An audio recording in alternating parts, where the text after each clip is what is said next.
हमारे जीवन में जो हम कर्म करते हैं मित्रों, वे भी कई प्रकार के होते हैं। आइए जानते हैं।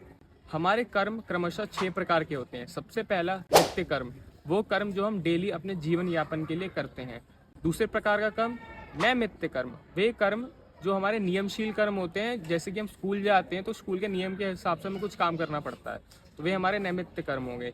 तीसरा होता है हमारा काम्य कर्म, वे कर्म जो किसी विशेष उद्देश्य से किए जाते हैं। जैसे कि मुझे ये वस्तु चाहिए, इसके लिए मैं ये कर्म करूंगा, तो वो काम्य कर्म हो गया। चौथा होता है हमारा निष्काम्य कर्म, यानी वे कर्म जो हम बिना किसी स्वार्थ के करते हैं। जैसे कि मंदिर में हमने कुछ चीज़ दान में दे दी, तो हमने बिना किसी स्वार्थ के किया है।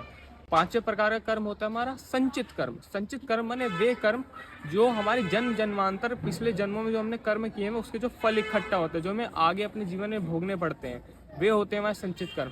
और मित्रों लास्ट में आता है सबसे सिंपल निषिद्ध कर्म। निषिद्ध कर्म अर्थात वे कर्म जो हमें बिल्कुल भी नहीं करने होते हैं। जय श्री राम।